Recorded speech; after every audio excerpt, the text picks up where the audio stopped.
ಆತ್ಮೀಯ H16 news ವೀಕ್ಷಕರೇ, ನಾನು ನಿಮ್ಮ MI ಅಥವಾ ಮಲ್ಲಪ್ಪ ಜೋತಾವರ. ಆತ್ಮೀಯರೇ, ಈಗಾಗಲೇ ಧರ್ಮಸ್ಥಳದ ಇದೇನು ಕೇಸದ ನ್ಯಾಯದ ಸಲುವಾಗಿ, ಸತ್ಯ ಸಲುವಾಗಿ ಅದೆಲ್ಲ ಗೊಂದಲ ಪ್ರಯತ್ನ ಈ ರಾಜಕೀಯ ಪಕ್ಷಗಳು ನಡೀತಾ ಇದೆ ಅಂತ ನಮಗಾಗ್ತದೆ.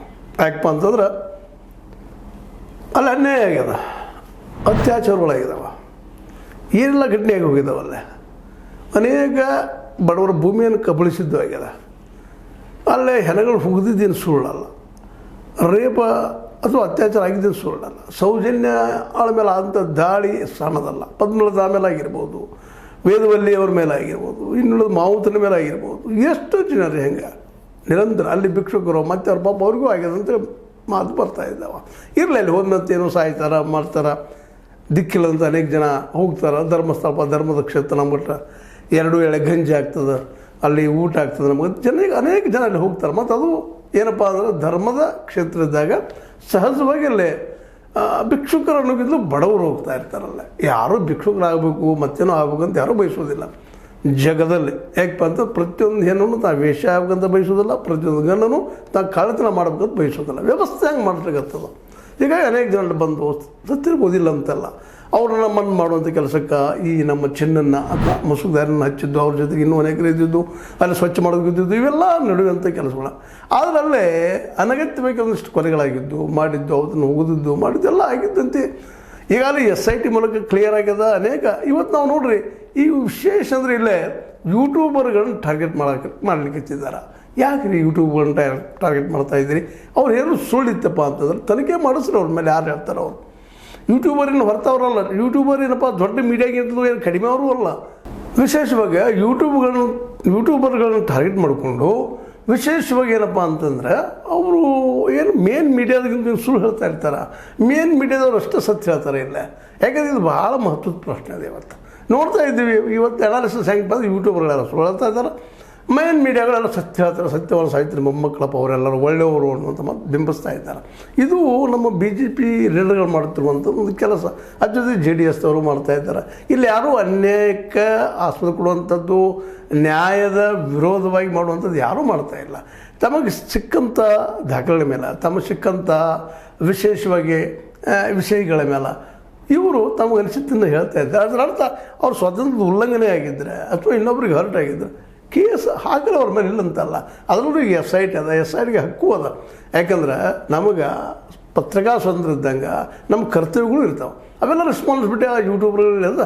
ಮತ್ತು ಭಾಳಷ್ಟು ಜನ ಯೂಟ್ಯೂಬರ್ಗಳು ವಿಶೇಷವಾಗಿ ದೊಡ್ಡ ದೊಡ್ಡ ಮೀಡಿಯಾದಲ್ಲಿ ಇದ್ದುಕೊಂಡು ಅಲ್ಲಿಯೇ ಪಾರತಂತ್ರವನ್ನು ಅನುಭವಿಸಲಾಗುತ್ತೆ. ಪಾರತಂತ್ರ ಗೊತ್ತಾಗ್ತದೆ ಇವಾಗ ಪ್ರತಿಯೊಂದು ದೊಡ್ಡ ಮೀಡಿಯಾದಲ್ಲಿ. ಇವತ್ತು ಪ್ರಿಂಟ್ ಮೀಡಿಯಾ ಇರ್ಬೋದು, ಇವತ್ತು ಮತ್ತೊಂದು ಮೀಡಿಯಾ ಇರ್ಬೋದು, ಇವೆಲ್ಲ ಏನು ಬಿಲಿಯನಿಯರ್ ದುಡ್ಡು ಹಾಕೊಂಡು ಏನು ಕೆಲಸ ಮಾಡ್ತಾ ಇದ್ದಾರಲ್ಲ, ಅವರು ತಮ್ಮ ಹಿತಾಸಕ್ತಿ ಕಾಯಿಸಲು ತಮ್ಮ ಮೀಡಿಯಾ ಮಾಡ್ತಾ ಇದ್ದಾರೆ ವಿನಃ ಇಲ್ಲಿ ಸತ್ಯ ಹೇಳುವಂಥ ಪ್ರಯತ್ನ ಮಾಡುವಂಥ ಒಬ್ಬ ಲೇಖಕರಿಗಾಗಿರ್ಬೋದು ಅಥವಾ ಒಬ್ಬ ವ್ಯಕ್ತಿಗಾಗಿರ್ಬೋದು ಅಥವಾ ಮಾತನಾಡುವಂಥ ವ್ಯಕ್ತಿಗಾಗಿರ್ಬೋದು ಅವ್ರಿಗೆ ಆಸ್ಪದ ಕೊಡೋದಿಲ್ಲ ಅನ್ನೋದನ್ನು ಗಮನಿಸ್ಬೇಕಾಗಿದೆ. ಯಾಕಪ್ಪ ಅಂತಂದ್ರೆ ವಿಶೇಷವಾಗಿ ಇಲ್ಲಿ ನಾವು ಭಾಳ ನೆನಪಿಡಬೇಕಾದ್ದು ಏನಪ್ಪ ಅಂದರೆ ಯೂಟ್ಯೂಬರ್ಗಳು ಒಳ್ಳೊಳ್ಳೆ ಪತ್ರಿಕೆಗಳಲ್ಲೇ ಒಳ್ಳೆ ಮೀಡಿಯಾಗಳಲ್ಲಿ ಕೆಲಸ ಮಾಡಿ ಬಂದವರು ಅಲ್ಲಿ ಸ್ವತಂತ್ರ ಇರೋದಕ್ಕಾಗಿ ಸತ್ಯ ಹೇಳೋದಕ್ಕೆ ಸಾಧ್ಯ ಇರೋದಕ್ಕಾಗಿ ಬಂದು ಸ್ವತಂತ್ರ ಮಾಡ್ಕೊಳ್ತಾ ಇದ್ದಾರೆ.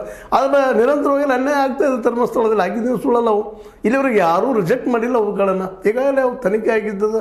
ಕೆಲವೊಂದು ತನಿಖೆ ಸರಿಯಾಗಿ ಆಗಿಲ್ಲ. ಹಿಂದಿನ CBI ಆಗಿರ್ಬೋದು, ಮತ್ತೊಂದಾಗಿರ್ಬೋದು ನಡೆದಂಥ ತನಿಖೆಗಳು ಅಲ್ಲಿಯೇ ಏನಪ್ಪ ಒಂದು ಧರ್ಮದ ಹೆಸರಲ್ಲಿದ್ದಂಥ ಧರ್ಮಾಧಿಕಾರಿಗಳ ಮೇಲೆ ಬಂದಿದ್ದರಿಂದಾಗಿ ಎಷ್ಟೋ ವಿಷಯಗಳು ಮುಚ್ಚೋಗಿದ್ದಾವೆ ಅಂತೇಳಿ ಇವರು ಆರೋಪಗಳಿದ್ದಾವೆ. ಇವು ಆರೋಪಗಳು ಮಾಡೋದು ಎಲ್ಲರಿಗೂ ಹಕ್ಕ. ಹೌದು, ತಪ್ಪಾಗಿದೆ, ಎಲ್ಲಿ ಅದು ಯಾರಿಂದ ಅದು ಅನ್ನೋದು ಕೇಳೋದು ಯಾರು ಹಕ್ಕಿಲ್ವಾ? ಒಂದು ಸಾವು ಆಗ್ತದೆ, ಒಂದು ಆಕ್ಸಿಡೆಂಟ್ ಆಗ್ತದೆ, ಮತ್ತೇನು ಆಗ್ತದೆ, ಒಂದಲ್ಲಿ ಸತ್ತದ ನೋಡ್ರಿ. ನಿರಂತರವಾಗಿ ಕೊಲೆಗಳಾಗ್ತಾ ಬಂದಿದ್ದಾವೆ. ಅದ್ರ ಬಗ್ಗೆ ಒಂದೂ ಇವತ್ತಿನ ರಿಸಲ್ಟ್ ಸಿಗ್ತಾ ಇಲ್ಲ. ಯಾರು ಮಾಡಿದ್ರು ಅನ್ನೋದು ಗೊತ್ತಾಗ್ತಾ ಇಲ್ಲ. ಇದನ್ನು ಕೇಳೋದು ತಪ್ಪ. ನಿಜವಾಗಿ ಇವತ್ತು ಯೂಟ್ಯೂಬ್ಗಳು ಯಾವ ಕೆಲಸ ಮಾಡ್ತಾ ಇದ್ದಾರೆ ಅಂದರೆ ಹೋರಾಟಗಾರರು ಕೆಲಸ ಮಾಡ್ತಾ ಇದ್ದಾರೆ. ಮೊದಲಿತ್ತು ನಮಗೆ ಸ್ಟ್ರೈಕ್ ಮಾಡುವಂಥದ್ದು, ಪ್ರತಿಯೊಂದು ಬೆಲೆ ಏರಿಸಿ ಸ್ಟ್ರೈಕ್ ಮಾಡ್ತಾಯಿದ್ರು, ಮತ್ತೊಂದು ಮಾಡ್ತಾರೆ. ಇತ್ತೀಚಿನ ದಿನದಲ್ಲಿ ಏನು ಓಪನ್ ಮಾರ್ಕೆಟ್ ಆಯಿತು, ಓಪನ್ ಮಾರ್ಕೆಟ್ ಆದಮೇಲೆ ಇವೆಲ್ಲರೂ ಕೋರ್ಟ್ ವಸತಿ ಎಂಟರಾಗಿ ಜನಸಾಮಾನ್ಯರಿಗೆ ತೊಂದರೆ ಮಾಡುವಂಥ ಕೆಲಸಗಳು ಆಗಬಾರ್ದು, ತಪ್ಪದು ಅನ್ನುವಂಥ ನಿರ್ಣಯಗಳ ಮೇಲೆ ಕೊಟ್ಟು ಹೋರಾಟಗಾರರ ಧ್ವನಿಯನ್ನು ಮುಚ್ಚೋದು ಹುಟ್ಟಾಕಿದ್ದನ್ನು ನಾವು ನೋಡಿದ್ವಿ. ಈ ಸಂದರ್ಭದಲ್ಲಿ ಈ ಯೂಟ್ಯೂಬರ್ಗಳು ಆ ಕೆಲಸವನ್ನು ಮಾಡ್ತಾ ಇದ್ದಾರೆ. ಸಮಾಜದಿಂದ ತಮಗೆ ಅಥವಾ ಒಂದು ಸರ್ಕಾರದಿಂದ ತಮಗೆ ಅಥವಾ ಒಂದು ವ್ಯವಸ್ಥೆಯಿಂದ ತಮಗೆ ಅನ್ಯಾಯ ಆದಾಗ ಅದರ ಪ್ರತಿಭಟನಾ ರೂಪದಲ್ಲೇ ತಮ್ಮ ಧ್ವನಿಯನ್ನು ಯೂಟ್ಯೂಬ್ಗಳ ಮೂಲಕ ಹರಿಸ್ತಾ ಇದ್ದಾರೆ. ಹೇಗೆ ಅದೊಂದು ಅವ್ರಿಗೆ ಹಾದಿಯಾಗಲ್ಲ, ಇಲ್ಲಪ್ಪ ನಾವು ಸತ್ಯವಂತ ಕೆಲಸ ನಾವು ಮಾಡ್ತಾ ಇದ್ದೀವಿ ಅಂತೇಳಿ ಅದು ಇವತ್ತು ಕಲಿಸ್ಕೊಳ್ಬೇಕು ಅಂತನ್ನುವಂಥ ಪ್ರಯತ್ನಗಳು ನಡೆದಿದ್ದರೆ ಅವರೆಲ್ಲ ಹೇಳೋದು ಸುಳ್ಳು ಅನ್ನುವಂಥ ಪ್ರಯತ್ನ ಅದ ಕಾಲಕ್ಕೆ ನಡೀತಾ ಇದೆ. ಇದರ ಅರ್ಥ ಇಷ್ಟ ಇಲ್ಲ, ಏನಿಲ್ಲ, ಯೂಟ್ಯೂಬರ್ಗಳು ಬಡತನದ ಕುಟುಂಬಗಳಿಂದ ಬಂದಂಥವ್ರು ಚಿಕ್ಕ ಚಿಕ್ಕ ಬಂಡವಾಳ ಇಟ್ಕೊಂಡು ಏನೋ ಸತ್ಯ ಹೇಳಬೇಕಪ್ಪ ನಾವು ಬದುಕಬೇಕು ಅದರಿಂದ ಅನ್ನುವಂಥ ಪ್ರಯತ್ನವನ್ನು ಮಾಡುತ್ತಿರುವಂಥವ್ರು ಅಂಥವ್ರು ಬಾಯಿ ಮುಚ್ಚುವಂಥ ಕೆಲಸವನ್ನು ಇವತ್ತು ವ್ಯವಸ್ಥಿತವಾಗಿ ಮಾಡಲಾಗ್ತಾ ಇದೆ. ಅದಕ್ಕೆ ಅವ್ರದಷ್ಟು ಬಾಯಿ ಮುಚ್ಚಿಸಿಬಿಟ್ರೆ ಸ್ಟ್ರೈಕ್ ಮಾಡೋದು ಈಗಾಗಲೇ ಬಂದಾಗ ಹೋಗ್ಬಿಟ್ಟದ, ಎಲ್ಲ ಫ್ಯಾಕ್ಟ್ರಿಗಳು ಬಂದಾಗ ಹೋಗ್ಬಿಟ್ಟದ. ಇವತ್ತು ಉದ್ಯೋಗ ಇಲ್ಲ ಜನಕ್ಕೆ, ಮತ್ತು MSME ಆಗಿರ್ಬೋದು, ಮತ್ತು ಸ್ಮಾಲ್ ಸ್ಕೇಲ್ ಇಂಡಸ್ಟ್ರಿ ಆಗಿರ್ಬೋದು, ಮತ್ತೇನೋ ಆಗಿರ್ಬೋದು, ಎಲ್ಲನೂ ಇವತ್ತು ಹೆಚ್ಚು ಬಂದಾಗ ಹೋಗ್ಬಿಟ್ಟದ, ಉದ್ಯೋಗ ಇಲ್ಲಲ್ಲೇ. ಹೇಗೆ ಪ್ರತಿಭಟನೆನೂ ಎಷ್ಟು ಮಾಡಿದ್ರು ನೋಡಿರಿ, ರೈತರು ಒಂದು ವರ್ಷ ಪ್ರತಿಭಟನೆ ಮಾಡಿದರು ದೆಹಲಿಯಲ್ಲಿ. 700ಕ್ಕೂ ಸಮೀಪ ಜನ ಸತ್ತು ಹೋಗ್ಬಿಟ್ರು, 700ಕ್ಕಿಂತ ಹೆಚ್ಚಿಗೆ, 750 ಕೆಲವೊಂದು ವರದಿಗಳು ಹೇಳ್ತಾರೆ. ಇಲ್ಲಿವರೆಗೆ ಒಂದು ಸ್ವಾರಿಯನ್ನು ಸಹಿತ ನಮ್ಮ ಮೋದಿಜಿಯವರು ಕೇಳಲಿಲ್ಲ. ಆಡಳಿತ ಆ ರೀತಿಯಾಗಿ ಕಪಿಮುಷ್ಟಿಯಲ್ಲಿ ಉಳಿದಿರುವಾಗ ಅದನ್ನು ಹೇಳಿದವ್ರು ಯಾರು? ಈ ರೈತರ ಹೋರಾಟವನ್ನು ಜನರ ತಂದವ್ರು ಯಾರು? ಆ ಹೋರಾಟ ತಂದವರು ಯೂಟ್ಯೂಬರ್ಸ್ ಅಂತವ್ರು. ಇವರು ತಂದಾಗ ಸತ್ಯ ಹೇಳಕ್ಕೆ ಶುರು ಮಾಡಿದಾಗ ದೊಡ್ಡ ದೊಡ್ಡ ಚಾನಲ್ಗಳು ಶುರು ಮಾಡಿ ಮತ್ತು ಸರ್ಕಾರದ ಪರನಾವು ಹೇಳ್ಕೊಂಡು ಬಂದಿದ್ದಕ್ಕೆ ಅದಕ್ಕಾಗಿ ಗೋಧಿ ಮೀಡಿಯಾ ಅಂತೇಳಿ ಅವುಗಳೆಲ್ಲ ಟೀಕೆ ಮಾಡೋದು ನಾವು ಸಾಮಾನ್ಯವಾಗಿ ನೋಡ್ತಾ ಇದ್ದೀವಿ. ಇಂಥ ಯೂಟ್ಯೂಬರ್ಗಳು ಸತ್ಯ ಹೇಳುತ್ತಾ ಪ್ರಯತ್ನ ಮಾಡೋದು ಅಲ್ಲಿ ತಪ್ಪು ಆಗಿಲ್ಲ ಅಂತ ಹೇಳ್ತಾ ಇದ್ದೇನೆ. ತಪ್ಪು ಎಲ್ಲರಿಂದ ಆಗುವಣ.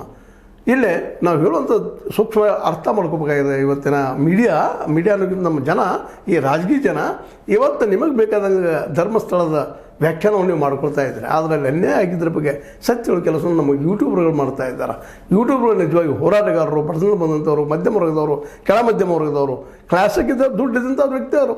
ಇವತ್ತು ಅದಾನಿ, ಅಂಬಾನಿ, ಇನ್ನುಳಿದ ಒಂದು 200-300 ಜನ ಇದ್ದಾರೆ. ಇಲ್ಲ, ಅವರು ದೊಡ್ಡ ಮೀಡಿಯಾ ಮಾಡ್ಕೊಂಡಿದ್ದಾರೆ. ಇವತ್ತು ನೀವು JT ಇರ್ಬೋದು, ಮತ್ತದು ಇರ್ಬೋದು, ಇನ್ನೊಂದು ಇರ್ಬೋದು, ಅದು ಒಂದಂತಲ್ಲ, ಎಲ್ಲರೂ ಹೇಳ್ತಾ ಇದ್ದೀನಿ. ಇವತ್ತು ಮಿಲಿಯನ್ ಗಟ್ಟಲೆ ದುಡ್ಡು ಹಾಕೊಂಡು ಮಾಡ್ತಾ ಇದ್ದಾರೆ. ಅಷ್ಟು ದುಡ್ಡು ಪಾಪಿ ಬಡ ಯೂಟ್ಯೂಬ್ದಾರರಿಗೆ ಎಲ್ಲಿದ್ದು ಬರಬೇಕು? ಅವ್ರಿಗೆ ಇರೋ 1 ಲಕ್ಷ 2 ಲಕ್ಷ ಇನ್ವೆಸ್ಟ್ ಮಾಡಿ ಶೂಟ್ ಮಾಡಿ ಹೇಳೋಂಥ ಪ್ರಯತ್ನ ಮಾಡ್ತಾ ಇದ್ದಾರೆ. ಆ ಸತ್ಯ ಹೇಳೋದನ್ನು ಸಹಿತ ನೀವು ಇವತ್ತು ಅದನ್ನು ಕರ್ಬ್ ಮಾಡಿರಿ. ಯೂಟ್ಯೂಬ್ಗಳನ್ನು ಡಿಫ್ರೆಂಟಾಗಿ ನೋಡ್ತಾ ಇದ್ದೀರಿ ಅವ್ರನ್ನ. ಅವರು ಡಿಫ್ರೆಂಟ್ ಅಲ್ಲ, ಈ ಸಮಾಜದ ಭಾಗ, ಸತ್ಯವಂತ ಕೆಲಸ ಮಾಡುವಂಥವ್ರು, ಹೋರಾಟಗಾರರು. ಇದನ್ನು ನಾವಿಲ್ಲಿ ಯಾರೂ ಮರೀಲಿಕ್ಕೆ ಸಾಧ್ಯ ಇಲ್ಲ. ಮತ್ತು ಅವ್ರು ಪತ್ರಕರ್ತರು, ನಿಜವಾಗಿಯೂ ಪತ್ರಕರ್ತರು. ಯಾಕಪ್ಪ ಅಂದರೆ ಪತ್ರಕರ್ತ ಸತ್ಯ ಹೇಳುವಂಥ ಕೆಲಸ ಮಾಡ್ತಾ ಇರ್ತಾನೆ, ಎಂಥ ತೊಂದರೆ ಬಂದರೂ ಅನುಭವಿಸ್ತಾ ಇರ್ತಾನೆ. ಆ ಅನುಭವಗಳನ್ನ ಪಡೆಯುವಂಥ ಜನ ಅವರು. ಅದಕ್ಕಾಗಿ ನಾವು ಇವತ್ತು ಯೂಟ್ಯೂಬ್ಗಳ ಮೇಲೆ ಹಾಕಿ ಮತ್ತೊಂದು ಹಾಕಿ ಇಲ್ಲಿ ನೋಡಿರಿ, ಶೆಡ್ ಅಂತ ಮಾಡಿದ್ರೆ ಶಿಕ್ಷೆ ಹಾಕಬೇಕು, ಮಂಜುನಾಥ್ ಶಿಕ್ಷೆ ಕೊಡ್ತಾರೆ ನಮ್ಮ ಏನಪ್ಪ ಅಂತಂದ್ರೆ ಈ ದೇವೇಗೌಡರ ಕುಮಾರಸ್ವಾಮಿಗಳು ಹೇಳ್ತಾ ಇದ್ದಾರೆ. ಇನ್ನೊಂದು ಕಡೆ ಮತ್ತು ಏನೇನೋ ಮಾತುಗಳು ಮಾತಾಡಿ ಧರ್ಮ ರಕ್ಷಣೆ ಸಲುವಾಗಿ ಸಮಾವೇಶ ಮಾಡ್ತೀವಿ. ಅಲ್ಲ ರೀ, ಸತ್ತವ್ರು ಅನ್ಯಾಯಕ್ಕೊಳಗಾಗಿ ಸತ್ತಂಥ ಜನರ ಸಲುವಾಗಿ, ಅನ್ಯಾಯಕ್ಕೊಳಗಾದವ್ರ ಸಲುವಾಗಿ ಒಂದು ಮಾತನ್ನು ಮಾತಾಡ್ತಾ ಇಲ್ಲ. ಆದರೆ ಇವರು ವಿರೋಧವಾಗಿ ನಡೆದ ಯಾರನ್ನ ಆರೋಪದ ಅವರಪ್ಪ ಇಲ್ಲ ಆಗಿಲ್ಲ ಧರ್ಮಿಷ್ಠರು ಅಂತ ಹೇಳುವಂಥ ಪ್ರಯತ್ನ ಮಾಡ್ತಾ ಇದ್ದೀರಿ. ಅಟ್ಲೀಸ್ಟ್ ಇವತ್ತು ಜನಕ್ಕೆ ಗೊತ್ತಾಗ್ಲಿಕ್ಕತ್ತದೆ ಯಾರು ಧರ್ಮಿಷ್ಠರು ಯಾರು ಅಲ್ಲ ಅನ್ನುವಂಥದ್ದು. ಅಧರ್ಮೀಯರು ಯಾರಿದ್ದಾರೆ ಅವ್ರಿಗೆ ಶಿಕ್ಷೆ ಆಗಿರುತ್ತೆ ನಾವು ಇವತ್ತು ಹೇಳ್ತಾ ಇದ್ದೀವಿ. ಆದರೆ ತನಿಖೆ ಆಗಬೇಕಲ್ಲ. ಏನೋ ಅದನ್ನು ಅನಾಮಿಕ್ ಬಂದ ಸರಿಯೋ ತಪ್ಪೋ ಗೊತ್ತಿಲ್ಲ, ಮಾಡಬಾರ್ದಾಗಿತ್ತು ಅದನ್ನು ನಾವು ಇವತ್ತು ಹೇಳ್ಬೋದು. ಇನ್ನೂ ತನಿಖೆ ಆಗಿಲ್ಲ. ಅದು ಅನಾಮಿಕ್ ಬಂದ ಹೊಸದಾಗಿ ತನಿಖೆ ಶುರುವಾಯ್ತು. ಇಲ್ಲ, ತನಿಖೆಯನ್ನು ಕಳೆದ ಒಂದು 2-3 ವರ್ಷದಿಂದ ನಿರಂತರವಾಗಿ ತಿಮರೋಡಿ ಅವರಾಗಿರ್ಬೋದು, ಮಟ್ಟನವರಾಗಿರ್ಬೋದು, ತಮ್ಮನ್ ಶೆಟ್ಟಿ ಅವರಾಗಿರ್ಬೋದು, ಅಥವಾ ರವಿ ನಮ್ಮ ಪ್ರಸನ್ನ ಅವರಾಗಿರ್ಬೋದು, ಇವರೆಲ್ಲರೂ ನಿರಂತರ ಪ್ರಯತ್ನ ಮಾಡಿದರು ಸೌಜನ್ಯ ನ್ಯಾಯಗೊಳಿಸಿ, ಸೌಜನ್ಯ ಅವ್ರಿಗೆ ನ್ಯಾಯಗೊಳಿಸಿ. ಅದನ್ನು ಇವತ್ತು ಯಾರು ಕಿವಿಯಲ್ಲಿ ಹಾಕ್ಕೊಳ್ತಾ ಇಲ್ಲ. ಯಾವುದೇ ಪಕ್ಷ, ಇವತ್ತು ಕಾಂಗ್ರೆಸ್ ಇರ್ಬೋದು, ಬಿ ಜೆ ಪಿ ಇರ್ಬೋದು, ಮತ್ತೊಂದು JDS ಇರ್ಬೋದು, ಯಾವುದೇ ಪಕ್ಷ ಇಲ್ಲ. ಇವತ್ತೇನೋ ಕೋರ್ಟ್ ಇಂಟರ್ಫಿಯರ್ ಆಗಿ ಈ ಒಂದು ಕೇಸನ್ನು ತನಿಖೆಗೆ ಹಚ್ಚಿದ್ದರಿಂದಾಗೆ ಇವತ್ತೊಂದಿಷ್ಟು ಏನಪ್ಪ ಸತ್ಯ ಸುಳ್ಳು ಇನ್ನೂ ಪರಾಮರ್ಶೆ ಆಗಬೇಕಾಗಿದೆ. SIT ರಿಸಲ್ಟ್ ಹೊರಗೆ ಬರಬೇಕಾಗಿದೆ, ರಿಪೋರ್ಟ್ ಹೊರಗೆ ಬರಬೇಕಾಗಿದೆ. ರಿಪೋರ್ಟ್ ಬಂದ ಮುಂದಿನಂತ ಚರ್ಚೆ ಆಗುವಂಥವಿದ್ದಾವೆ. ಎಲ್ಲ ನೆಲೆಗಟ್ಟಿನಲ್ಲೇ ಸತ್ಯ ಹೇಳಿಸೋದು, ನ್ಯಾಯಪರವಾಗಿ ನಿಲ್ಲಿಸೋದು, ಅದನ್ನೇನಾದರೂ ಇವತ್ತು ಮಾಡಿದರೆ ಯೂಟ್ಯೂಬರ್ಗಳು ಅವ್ರು ತಪ್ಪಾಗಿರ್ಬೋದಿಲ್ಲ ಅಂತ ಹೇಳ್ತಾ ಇಲ್ಲ. ಅವ್ರು ಹೇಳೋದಿಲ್ಲ ಸತ್ಯ ಅಂತೂ ನಾನು ಅನ್ನೋದಿಲ್ಲ. ಆದರೆ ಸತ್ಯದ ಸಮೀಪ ಮಾತ್ರ ಇದ್ದಾರೆ ಅವರು. ಅಲ್ಲೇ ಸುತ್ತ ಹಾಕ್ತಾರೆ ಸತ್ಯ ಅನ್ನುವಂಥದ್ದು. ಮತ್ತಲ್ಲಿ ಅನೇಕ ಕೊಲೆಗಳಾಗಿದ್ದು, ಅನೇಕ ಭೂಮಿಯನ್ನು ಕಸ್ಕೊಂಡಿದ್ದು, ಅನೇಕ ಒಂದು ಮಕ್ಕಳ 17-18 ವಯಸ್ಸಿನ ಮಕ್ಕಳ ಹತ್ಯೆ ಆಗಿದ್ದು. ಸ್ವತಂತ್ರವಾದ ಮೀಡಿಯಾಗೆ ಬೇಕಾಗಿರುವುದು ಸ್ವತಂತ್ರ ಧ್ವನಿ. ಆ ಸ್ವತಂತ್ರ ಧ್ವನಿ ಉಳಿಸಲು ನೀವು ಮಾಡಬೇಕಾದದ್ದು ಇಷ್ಟೇ. ಅದೇನಪ್ಪಾ ಅಂತಂತಂದ್ರೆ ನಿಮ್ಮ ಕೈಲಾದಷ್ಟು ಸಹಾಯ ಈ ಚಾನಲ್ಗೆ ಮಾಡಿ ಹಾಗೂ ನಿಮ್ಮ ಧ್ವನಿಯನ್ನು ಕಾಪಾಡಿಕೊಳ್ಳಿ. ಕುಮಾರಸ್ವಾಮಿಗಳಾಗಿರ್ಬೋದು, ಅಶೋಕ್ ಅವರಾಗಿರ್ಬೋದು, ವಿಜೇಂದ್ರ ಅವರಾಗಿರ್ಬೋದು, ಪ್ರಹ್ಲಾದ್ ಜೋಶಿ ಅವರಾಗಿರ್ಬೋದು, ಅಥವಾ ಇನ್ನುಳಿದೆಲ್ಲ BJP ನಾಯಕರಾಗಿರ್ಬೋದು, ಈ ನೆಲೆಯಲ್ಲಿ ಯಾಕೆ ನೀವು ಚಿಂತನೆ ಮಾಡ್ತಾ ಇಲ್ಲ? ಕೇವಲ ಇದನ್ನು ಷಡ್ಯಂತ್ರ ಅಂತ ಕರಿತಾ ಇದ್ದೀರಿ. ಇಲ್ಲಿವರೆಗೆ ಆದಿದ್ದೇನು? ಕೊಲೆಗಳ ಬಗ್ಗೆ ನಿಮ್ಮಲ್ಲಿ ಹುಡುಕಾಟ ಏನದ? ಅವಕ್ಕೆ ಅನ್ಯಾಯಕ್ಕೆ ನ್ಯಾಯ ಸಿಗಬೇಕು, ಸಿಗಬಾರ್ದು. ಸತ್ಯದ ಬಗ್ಗೆ ಮಾತಾಡಬೇಕು, ಮಾತಾಡಬಾರ್ದು. ಯೂಟ್ಯೂಬರ್ಗಳು ಹೇಳುತ್ತಿರೋದು ಅರ್ಧ ಸತ್ಯ ಅದು ನಿಶ್ಚಿತದ, ಆಗಿದ್ದ ಘಟನೆ ಸುಳ್ಳಲ್ಲ, ಅದ್ರ ಬಗ್ಗೆ ಅನಾಲಿಸಿಸ್ ಮಾಡ್ತಾ ಇದ್ದಾರೆ. ಅವ್ರ ಬಗ್ಗೆ ಸಣ್ಣದಾಗಿ ನೋಡುವಂಥ ಕೆಲಸ ಆಗಬಾರ್ದು. ಒಟ್ಟಾರೆ ನಾವು ಹೇಳೋದಿಷ್ಟ ಈ ಸಂದರ್ಭದಲ್ಲೇ ಇಲ್ಲೇ ಸತ್ಯ ಹೊರ ಬರಲಿ, ಸತ್ಯಕ್ಕೆ ಜಯ ಸಿಗಲಿ. ಸತ್ಯನ ದೇವರು, ಸತ್ಯನ ಧರ್ಮ.